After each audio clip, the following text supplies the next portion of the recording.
Welcome to NTD News. I'm Jasmina Davis. Here are today's top stories. President Trump teases the crowd in Pennsylvania. He says he'll kiss every man, woman, every one of his supporters. It's a line he used at a rally the day before. Presidential candidate Joe Biden denounced white supremacist groups. He called them extremists marching in the streets.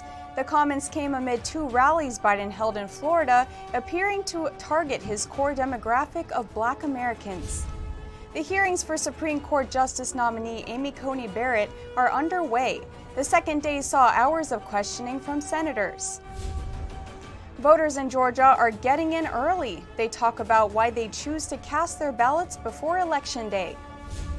And Secretary of State Mike Pompeo calls out the United Nations. He says it once again elected human rights abusers to sit on the Human Rights Council.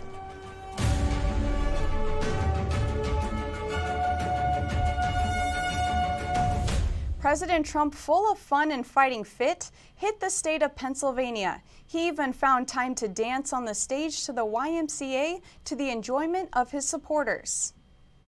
President Trump returned to the battleground state of Pennsylvania, his second in a week of rallies since recovering from the CCP virus. This election is a simple choice. If Biden wins, China wins, all these other countries win, we get ripped off by everybody. If we win, you win, Pennsylvania wins, and America wins. Very simple. With Election Day just 3 weeks away, he made his pitch to supporters at the Johnstown airport. The state is worth 20 electoral college votes towards the 270 needed to retain the White House. The president pointed to the months of destruction, arson, and rioting that has taken place in many Democrat-run cities, and to the socialist policies of those who back Biden, such as Bernie Sanders, Alexandria Ocasio-Cortez, Ilhan Omar, and running mate Kamala Harris. Biden has made a corrupt bargain in exchange for his party's nomination. He has handed control to the socialists and Marxists and left-wing extremists. President Trump was clearly enjoying the crowd and received chants of 4 more years, USA, and the relatively new I love you, to which he responded, I love you too. Thank you. I love you too. He puts his high energy down to the medical treatment he received at the Walter Reed Medical Center, which included a course of antibodies. I took it, I said, I felt like Superman, and I said, let me at him. Touting his potential immunity, the president jokingly said he'd like to kiss every one of his supporters. While waiting for the president's appearance in Pennsylvania, supporters made remarks on Trump's leadership. They said he has strong support in their area and they like how he's handling the pandemic. Trump supporters commended the president's leadership as they awaited his campaign rally in Johnstown. The main thing right now that I'm concerned with is this COVID-19 thing. I'm not entirely convinced that we're being told the truth about it, and I like the way the president's handling it. Another Trump supporter said the president addresses the issues people care about. We care about our taxes. We care about jobs, especially in our town. And he seems to address those issues with a passion for the people. She said rival Joe Biden doesn't seem to address the people directly. He doesn't have a clear message. Every time he's asked a question, he doesn't give a clear and concise answer. It seems that he's coached a lot. This Trump supporter said Biden is not fit to lead the country. I think he's feeble. He's obviously has mental issues. He added his concerns that Biden's running mate Kamala Harris would likely become president if Biden wins the election. He said his main concern is that she advocates for socialism. Democratic candidate Joe Biden took an unusual step this week, suggesting that Americans who think their lives had improved under Trump should not vote for him. He was responding to a question about a Gallup poll that showed 56% of Americans say they're better off now than they were 4 years ago. Biden then blasted white supremacist groups at a drive-in rally in Florida. Democratic challenger Joe Biden concentrated on the battleground state of Florida on Tuesday. This is the most important election in our lifetimes. You can make all the difference here in Florida. You can determine the outcome of this election. He held a drive-in rally in Miramar, drawing a racially diverse crowd. Joe Biden's rallies have typically focused on social distancing measures, meaning attendance levels have been low. With a drive-in rally this time around, honks of support replaced the missing cheers. During his remarks, Biden addressed armed militias roaming in the streets. He was referring to white supremacist groups, a potentially sensitive topic to bring up when targeting the black vote. And we should have no tolerance for extremist white supremacist groups marching on our communities.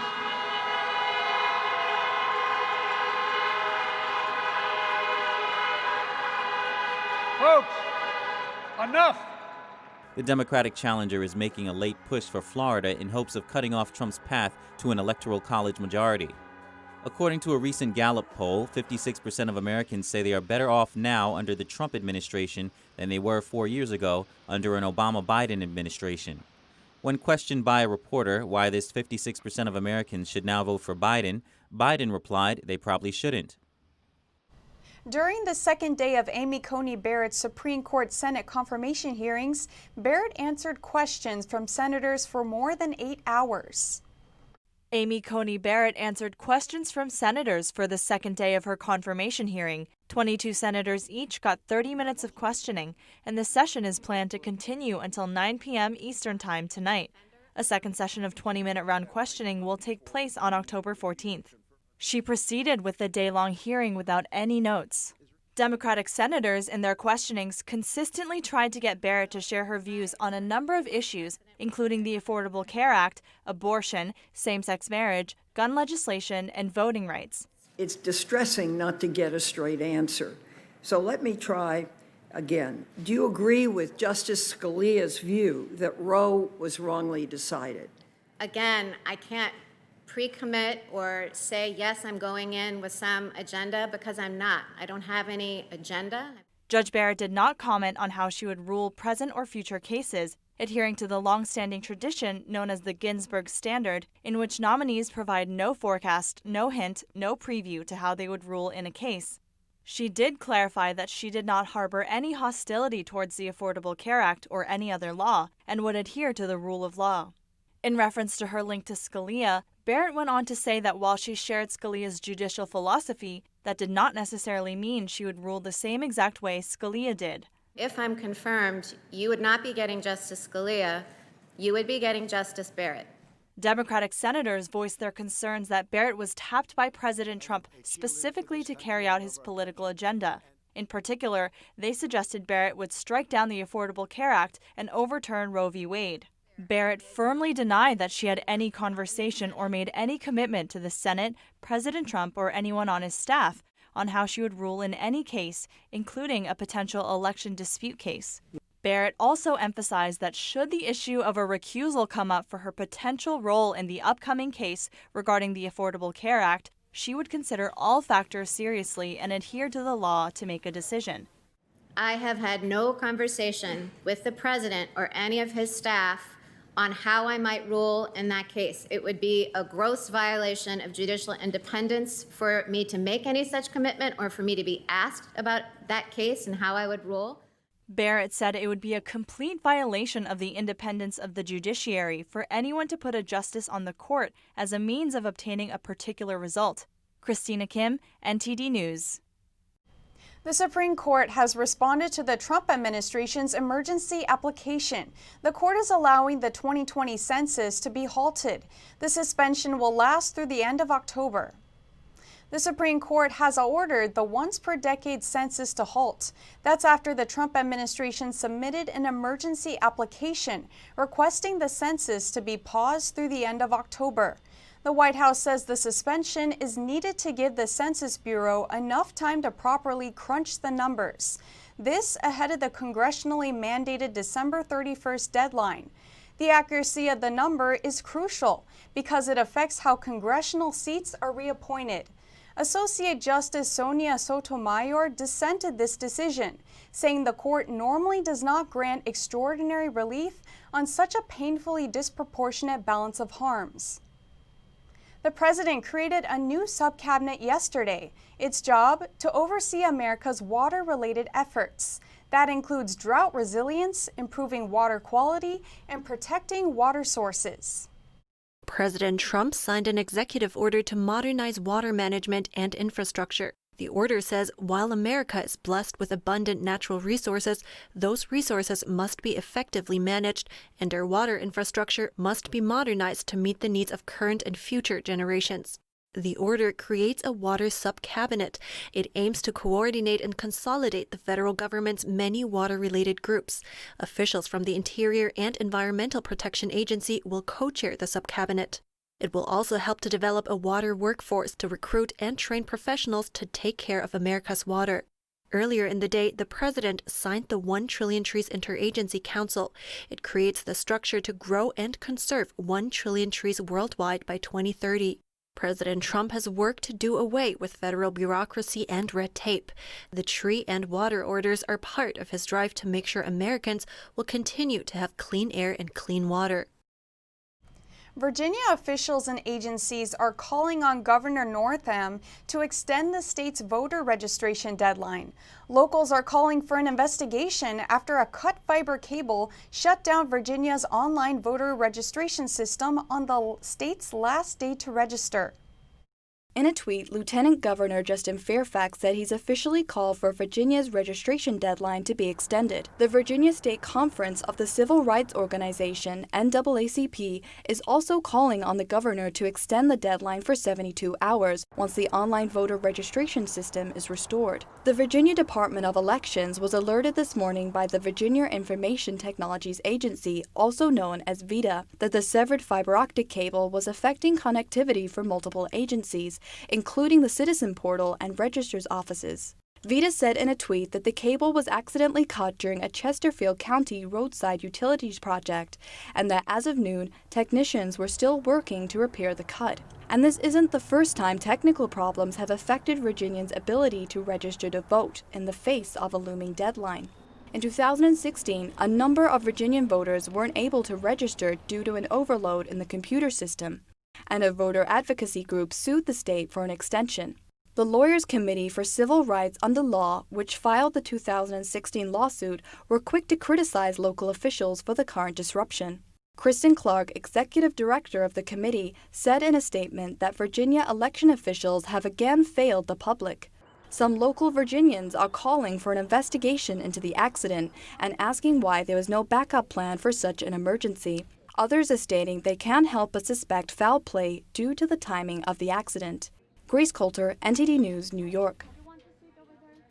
If you're voting by mail this year, make sure you fill it out carefully.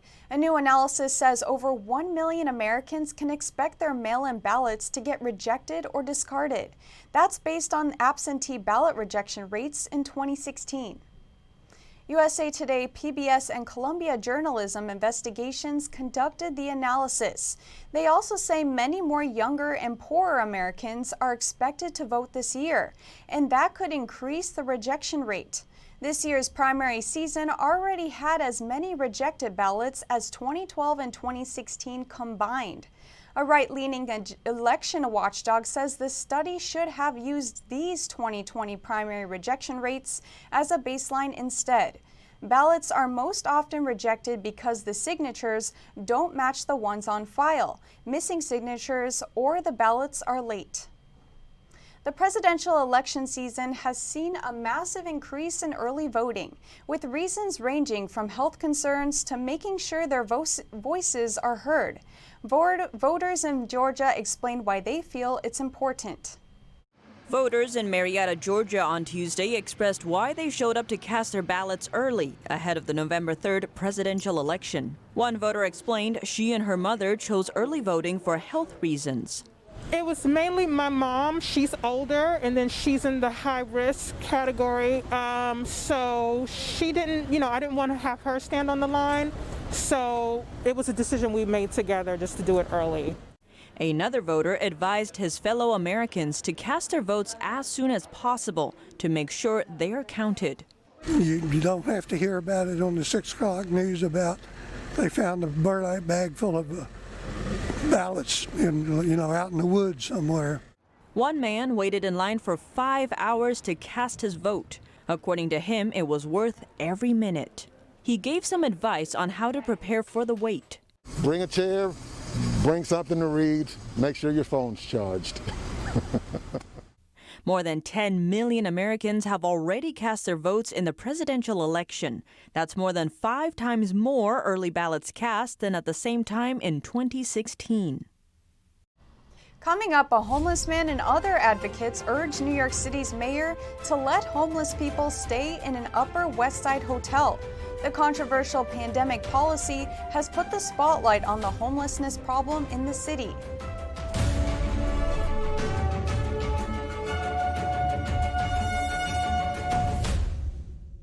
Two men in Portland have been charged for a riot that took down the statues of 2 U.S. presidents. The police found one of the suspects driving a vehicle linked to the crime. 38-year-old Branson Bartels from Washington State was charged with 1 count of criminal mischief in the first degree and 1 count of riot for allegedly damaging the statue of President Theodore Roosevelt. Bartels is also a suspect in the toppling of a President Lincoln statue, but that investigation's ongoing. The other suspect, 23-year-old Malik Muhammad, was charged with 1 count of unlawful possession of a firearm, 1 count of possession of a loaded firearm in public, 1 count of criminal mischief in the first degree, and 1 count of riot. Justin Bowen, 25, was also arrested for assault and unlawful use of pepper spray. He has not been charged yet.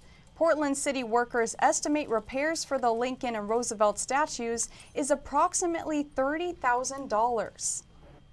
In a unique parade in New York City, dozens of Trump supporters marched through the streets with what they called the largest Trump flag ever in support of the president.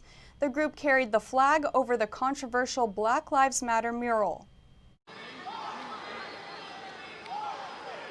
Trump supporters walked along Fifth Avenue and held up a Trump flag that covered the street from curb to curb. The gigantic flag, measuring at 75 feet long and 50 feet wide, featured the words Trump Law and Order. Dion Cheney, who made the flag, said he did it to get the media's attention. Well, actually, I started this about 3.5 years ago. My first flag drop, I did it at Yankee Stadium, and it got a lot of attention. And it got a lot of Trump 2020 in the press because they took a picture of the flag, and I said Trump 2020, and actually one of you guys were actually one of that picked up that story too. So it kind of got addictive. How many times can I put Trump 2020 into the media with one of my flags? The Trump supporters started their march at the Black Lives Matter mural outside Trump Tower, controversial piece of art that also received a lot of press coverage. Cheney said the flag doesn't just support Trump, but also law enforcement. Many people wore Keep America Great hats and other pro-Trump attire. They chanted slogans like 4 more years as the group headed towards Times Square. There were no incidents reported during the march, but earlier in the day, cops responded to remove a smaller Trump flag that had been hung on the Washington Square Park arch. A big drug bust at the border. U.S. border agents found more than 3,100 pounds of meth and other drugs in a truckload of medical supplies. The drugs are worth $7.2 million. The tractor trailer was stopped at the Otay Mesa port of entry in San Diego. In addition to the meth, border agents found 64 pounds of heroin and 66 pounds of fentanyl powder and pills. U.S. Customs and Border Protection says it's the second largest meth bust on the southwest U.S. border in the agency's history. The driver, a 47-year-old Mexican citizen, was arrested and turned over to a joint investigative team. The New York City mayor is expected to move homeless people out of one hotel into another following a wave of complaints from an Upper West Side neighborhood. But hotel residents and their supporters are urging the mayor to walk back his decision. NTD's Miguel Moreno has more on the controversial pandemic policy. The homeless hero says he lives in the Lucerne Hotel, a hotel in the Upper West Side turned into an emergency shelter for over 200 homeless men. But following a wave of complaints from the neighborhood about lewd behavior and drug use in public, reports say Mayor Bill de Blasio is expected to move them out of the Lucerne and into another hotel in downtown Manhattan. The homeless hero, alongside a lawmaker and advocates, urged de Blasio to keep them there and to ignore complaints from the wealthy. He says they'll lose all the progress they've made if they move, like the community support they have gotten. We're used to moving around, but with this, what we've gotten here, despite what would be perceived as negative backlash, despite that, what we have gotten here has never happened. In our experience, and I've been in homeless shelters since I was 10 years old. Mayor Bill de Blasio started moving homeless people out of shelters and into hotels during the pandemic. According to the Department of Homeless Services, the order is meant to stop the spread of the CCP virus by giving homeless people more room to socially distance and isolate if infected. The policy's been heavily criticized, putting a spotlight on the scope and cost of homelessness under de Blasio's administration. Checkbook NYC, a website put up by the city's comptroller, shows that the 6-month emergency hotel policy will cost nearly $300 million. It's unclear how much, if any, would be paid for by the federal government. That price does not include a 6-month extension the City and Hotel Association of NYC are expected to sign off on. We reached out to the association for the price of a potential extension, but they didn't get back to us. Miguel Moreno, NTD News, New York. Up next, despite reported CCP virus cases, a port city in China's east still held a large-scale music festival and welcomed over 4 million tourists. It's now facing the consequences. And the U.S. is reportedly seeking to restrict a data payment company that's based in China.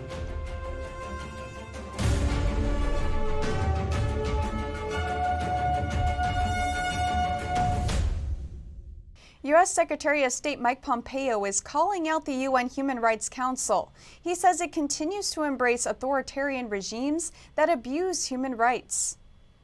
Pompeo says the UN once again elected countries with appalling human rights records to sit on the council Tuesday, including China, Russia, and Cuba. President Trump withdrew from the council in 2018, and the U.S. has urged UN members to reform the council before it's too late. Pompeo says yesterday's elections validate the U.S. decision to withdraw. He says the State Department has punished human rights abusers in Xinjiang, Iran, Myanmar, and elsewhere. Pompeo says the U.S. commitment to human rights goes far beyond mere words. Chinese leader Xi Jinping made a public appearance in southern China. Other top officials accompanied him, but none of them wore masks. Now, Chinese netizens are raising questions about the visit. NTD's Tiffany Meyer brings us more on the story. Now we turn to Chaozhou City in southern China's Guangdong province. That's where Chinese Communist Party head Xi Jinping made an appearance on Monday and Tuesday. A number of regime officials accompanied him, including the director of the CCP's central office, the deputy prime minister, the minister of the CCP Central Organization, and the governor and CCP secretary of Guangdong province. None were seen wearing masks. Nearby security staff also appeared maskless. But a video commemorating Xi's visit has sparked questions online, particularly about the welcome crowd that gathered to meet them. Some netizens pointed out that in the video, the innermost ring of people surrounding Xi are all middle-aged women. Some say these people aren't really residents, but arranged officials from different levels of the regime instead. One comment likened the crowd's cheers to those of North Koreans welcoming Kim Jong-un. Other netizens noticed that details along the street appear odd. For instance, not a single residential window is open along the entire street. Some conclude that could only be possible if the scene was arranged beforehand. Some locals in the area have also complained about traffic patterns caused by roadblocks. According to online media outlet Secret China, the day of Xi Jinping's visit to Chaozhou, the entire city was emptied by authorities. One netizen was questioned by police after posting his disapproval online. His comment was in reply to a WeChat post detailing Xi's visit. It's unknown if the man will face punishment. Now we take a look at China's economy. China's Premier Li Keqiang said on Monday that the domestic and foreign environment in China remains complex and uncertain. Li urged that authorities governing at the levels must insist on tightening their belts. Li said this at a visual symposium about the economic situation on Monday, with governors of multiple provinces among the attendees. This is not the first time that Li mentioned tightening one's belt. In May, at China's most important political event, the National People's Congress of the Communist Party, Li emphasized the same point, which he then repeated again in July. In May, he also revealed that the average monthly income of 600 million people in China is less than $150. That is almost half of China's population. Li's speech on Monday also showed Li doesn't agree with the CCP's leader Xi Jinping's strategy on economics. Li urged further opening up, implementing policies to stabilize foreign trade and foreign investment, and to expand export. But Xi Jinping is promoting an internal circular economy, pointing out the direction for expanding domestic consumption, indicating less dependence on foreign trade and exports. Under totalitarian rule in China, it is rare for the premier minister to say something publicly that is not in line with the head of the CCP. But this year, this has already happened several times, indicating that different voices within the party are getting stronger. The U.S.-China trade war and the pandemic has hit China's economy severely and has caused many foreign companies to withdraw from China or gradually transfer their production lines overseas. Reports from across China showed the unemployment rate spiked. China did not set a GDP growth target this year. Now we turn to the after effects of China's Golden Week holiday, otherwise known as China's week-long National Day holiday. It marks the Chinese Communist Party, or CCP's, rise to power. Days after the holiday's conclusion, authorities in Qingdao City have begun mass virus testing its 9 million residents, citing a jump in CCP virus cases. Back in late September, authorities in Qingdao reported 2 cases of the CCP virus. They were found just before the start of the holiday, when hundreds of millions of people were expected to travel across the country. And tourism spending that comes with it usually gives the local economy a boost. Qingdao is a port in China's eastern Shandong province. It's a popular tourist destination. Days before the Golden Week holiday, a top official was questioned about whether it was safe to travel to Qingdao. The official replied that Qingdao remains a low-risk region and people can freely travel there. The official works for Shandong Province's Center for Disease Control and Prevention. The agency was previously found to have been under-reporting virus cases this February. That's according to internal documents obtained by NTD. On February 18th, 52 patients in Shandong tested positive, but Shandong CDC reported only 1 new infection. And on February 21st, 59 new cases were confirmed. The agency reported 2 of them. Following the official's remarks, Qingdao saw nearly 4.5 million tourists during the week-long holiday. Around the same time, local event companies also held a large-scale music festival. People packed the event space. The festival was only half an hour's drive from where the 2 virus cases were discovered. Washington is reportedly considering restrictions for a Chinese payment giant. It would seek to prevent American users' financial data from falling into the hands of the Chinese Communist Party, should the company expand in the U.S. NTD's Juliet Song reports. The Trump administration is reportedly weighing restrictions on a Chinese payment giant. Details are still limited, but the concern is as the Chinese payment giant grows and eats into the U.S. market, American users' financial data could be accessed by the Chinese Communist Party. Chinese digital payment giant Ant Group has close ties with the communist regime. It also dominates China's mobile payment industry. The company owns one of China's most popular payment apps, Alipay. It's used by 900 million Chinese people. That's almost 70% of China's population. Ant Group has limited presence in the United States. Some say it'll surge in the new market. The mobile payment industry is still developing in the U.S., but Ant Group is a player with decades of experience. It's already started making moves. Last year, one of the largest pharmacy chains in the U.S., Walgreens, started accepting Alipay. And in 2018, Ant Group tried to acquire a U.S. digital payment company, MoneyGram. The deal would allow the Chinese company to access all of MoneyGram's user data, including information that belongs to military members. But Washington killed the merger, citing national security concerns. The problem with Ant Group is similar to that of TikTok. They're both owned by Chinese companies. And Chinese law requires companies to hand over user data if the regime requests it. Ant Group founder Jack Ma previously pledged loyalty to the communist regime. In 2017, he said, "As long as the country needs it, the company is ready to dedicate Alipay to the country at any time." Ant Group also has a problematic past. In 2018, China's internet regulators criticized the company for violating user privacy. They said Ant Group's Alipay app enrolled its users into a credit score system without telling them, and that the move would give the company access to users' financial data and the right to share it with third parties. Ant Group uses facial recognition in its payment systems.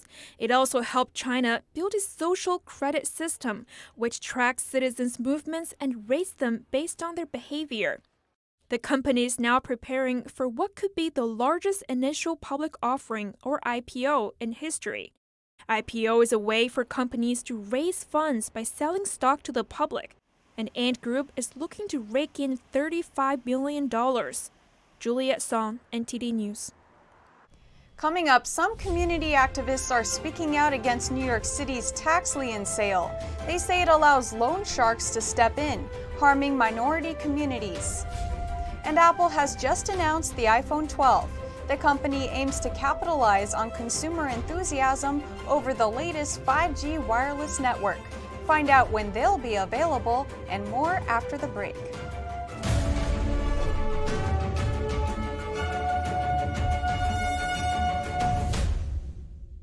Community activists in New York City are demanding the city end its tax lien sales. They say it sells property owners' debt to multinational bank. This outsourcing, they claim, puts debtors in a predatory Wall Street collection system. Our reporter Kevin Hogan brings us more on what change the activists are seeking. The tax lien sale has got to go! Community and housing associations are teaming up with lawmakers in efforts to abolish the tax lien sale in New York City. What is a tax lien sale? Take a property owner, for example. If he has unpaid water bills or didn't pay his taxes, those unpaid charges become tax liens, aka claims against the property. The city sells those liens to a private trust managed by Bank of New York Mellon. The bank adds on fees and interest to unpaid debts the owner owes and can eventually foreclose on the property to get the money. They then hire what I call bill collectors or legalized loan sharks to then charge 9 to 18% compounded monthly. Again, kicking someone where they're down during a pandemic. We had no choice but to lift up our voice and address this unjust situation. According to the lawyer working with the activists, the city sells the debt for 70 cents on the dollar. The city didn't respond to us right away, but in 2017 it told the Gothamist the sale is critical in ensuring collection of property taxes and in turn funding important services in the city budget. But some argue it is negatively affecting minority communities. The lien sale has a destabilizing effect on communities of color. A disproportionate number of the homes on the lien sale are individuals of color, and this will transfer wealth. What we are seeing in communities of color is the greatest transfer of wealth in recent memory. The homeowners associations are saying when a property owner falls behind in their bills, the first thing the city should do is bring aid to them. So instead of outsourcing their debt, the city should connect them with a nonprofit or a city agency that can help them. That way, families can stay in the community instead of being foreclosed on. especially in the middle of a pandemic, how knowing that people have lost their jobs, knowing that many people have been sick, knowing that many people unfortunately have passed away, how on earth are we still following through with tax lien sales? The president of the Cypress Hills Civic Association said if someone is behind on their bills or taxes by only a few $1,000s, they are subject to the lien sale. The tax lien sale is a Giuliani-era policy that is set to expire at the end of the year. The activists are pleading to the city not to reauthorize it. Kevin Hogan, NTD News, New York. Apple has launched its new generation iPhone 12. It features faster 5G connectivity that the company hopes will spur a wave of upgrades and keep sales booming through the end of the year. Some of the new tech will be available to pre-order this Friday, while the iPhone's Pro versions will come out later next month. The iPhone 12 with a 6.1-inch display will sell for $799. A mini version with a 5.4-inch screen is available at a slightly lower price point, $699. A Pro version with 3 cameras and a new 3D LiDAR sensor starts at $999. The largest Pro Max starts at $1,099. We got the 5G iPhone 12, and we even got all 4 flavors that everybody was kind of talking about. It expected. Price points came in what way people thought. Most of the core features did. The new products will test whether Apple can ride a wave of consumer excitement around 5G wireless data networks. Apple said all iPhone 12 models in the United States will support the highest speed millimeter wave 5G. But they'll also make use of lower frequency bands. Some rival Android devices support only the lower frequency versions of 5G. There had been rumors that some of the iPhone 12s might not support millimeter wave, which is, it's a little bit more expensive to implement. It's not as widely available. But a dramatic speed boost will depend heavily on where users are and which carriers they use. Verizon CEO Hans Vestberg also made an appearance during Apple's live stream presentation. He announced the phones would work in the carrier's ultra-wideband 5G network. JPMorgan is forging ahead with plans to build a giant new headquarters in New York. That's even though only 1 in 5 of their workers are currently working at the office. The pandemic is casting serious doubts over the future of office buildings, but JPMorgan's chief executive said they are building the office to use it over the next 50 years. It's slated to open in 2024 for a price tag of as much as $3 billion. The building at 270 Park Avenue will house about 14,000 employees. At over 1,400 feet, it would be the second tallest office building in Manhattan, behind the One World Trade Center and nearly 200 feet higher than the Empire State Building. But since far fewer workers have been going into offices, it's unclear why such a big skyscraper is necessary. No more free Netflix. The streaming service has stopped offering a free trial membership to attract new customers in the U.S. Its 30-day trial service ended earlier this month. Netflix says it's looking at different marketing ideas to lure new members. In August, the streaming service rolled out a site called Netflix Watch Free. It allows people to get a peek at some of the movies and shows Netflix has to offer without creating an account. Up next, Americans living in London have started to cast their votes. Some of them head to the embassy to ensure their ballots are safe. There are around 200,000 Americans living in the UK.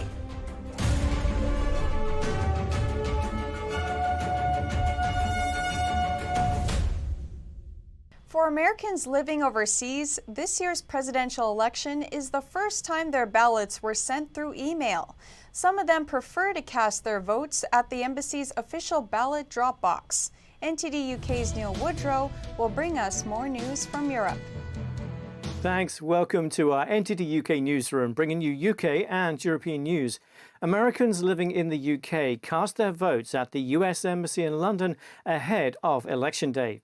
Strategy consultant Patricia Wynne has lived in the UK for 9 years, and she says she always votes in the presidential election. But I think especially this year, you really recognize the importance of every individual vote and how much we can make a difference in changing the course not only of America, but also kind of the global perspective that America has in the world. Wynne says a ballot was posted to her in the past, but this time the ballot was emailed to her. She felt more secure by taking her vote to the embassy, where it will be sent to a US sorting office directly. This felt like a more secure way for me to make sure that my voice was heard. According to data compiled by the US Elections Project, US voters have already cast more than 10 million votes for the presidential election. This significantly outpaces the early vote in 2016 and suggests a large turnout. The British Foreign Secretary says he is hopeful to close the gaps in Brexit trade deal negotiations ahead of an EU summit later this week. British Prime Minister Boris Johnson set a negotiation deadline of October 15th to reach a deal. If there's no agreement by then, he said the UK will walk away. I'm hopeful that we can close the gap, but ultimately it will require the same goodwill, the same pragmatism, the same flexibility on the EU side that the United Kingdom and this Prime Minister have shown. But the EU isn't so hopeful and is calling for concessions from the UK.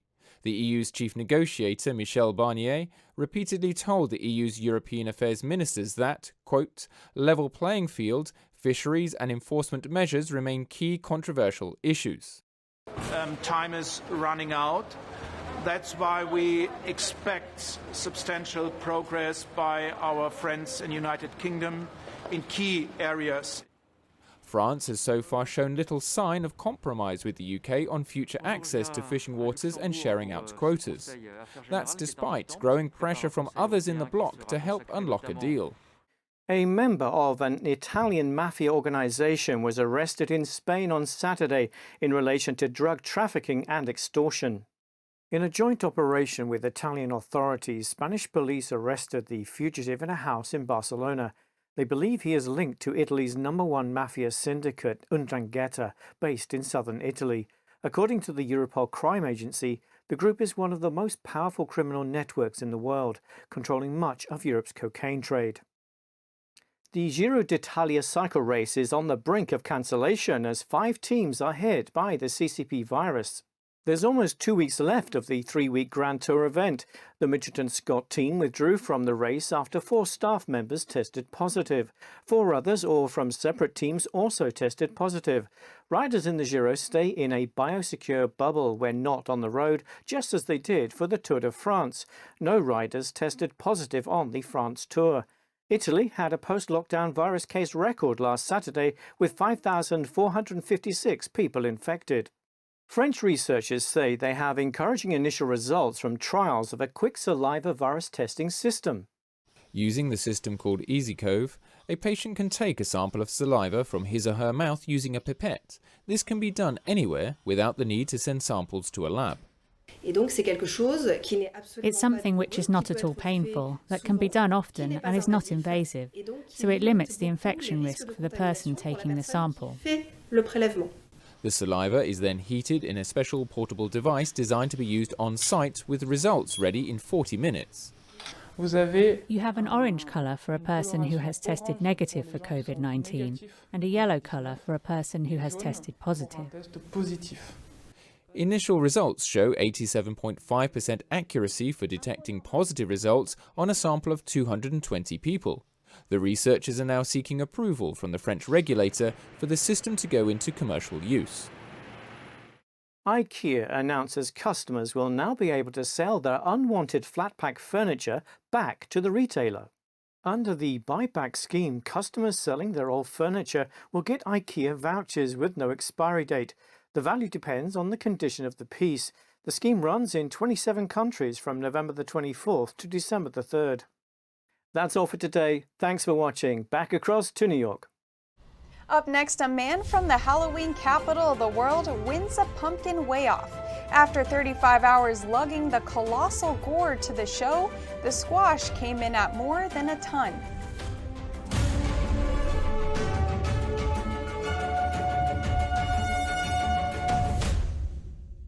This year, in the pumpkin capital of the world, Half Moon Bay, California, a Minnesota man is the winner of an annual pumpkin weigh-off. He and a few others drove for hours to bring the over 2,000-pound pumpkin to the competition. Our reporters Eileen Eng and Hansi Han were on the scene. On the 47th annual Safeway World Championship Pumpkin Weigh-Off, large pumpkins of terrifying proportions went up against each other to see which is heaviest of them all. Contestants are awarded $7 for every pound their pumpkin adds to the scale. Four-time champion Steve Dalatas is from Pleasant Hill, Oregon, and has been coming to the weigh-off for over 20 years. To bring a pumpkin to a weigh-off is hard to do, and you know, it was good to see people, you know, to interact with people and compete with a pumpkin. I mean, I couldn't ask for anything more. The winner of this year's competition was Travis Ginger. His pumpkin, which he named Tiger King, weighed 2,350 pounds. Ginger said he's competed in other weigh-offs before, but not in Half Moon Bay, California. First time here, traveled from Anoka, Minnesota, which is the Halloween capital of the world, all the way to the pumpkin capital of the world. So 35-hour journey, and been a blast. Ginger came with 3 others. They took shifts during the long trip. Waiting for his pumpkin to be weighed held much suspense. It was the most nerve-wracking thing ever because you just don't know. You just hope it's not a balloon that you put on the scale and it goes super light, and it went what it was supposed to. So, yeah, I'm happy. Half Moon Bay is often called the pumpkin capital of the world. Local growers produce about 3,000 tons of pumpkins there every year. Ginger's pumpkin will go to the New York Botanical Garden for exhibition. The legendary Torlonia collection is considered by many to be the world's most important private collection of ancient marble sculptures. Now it's going on public display in Rome.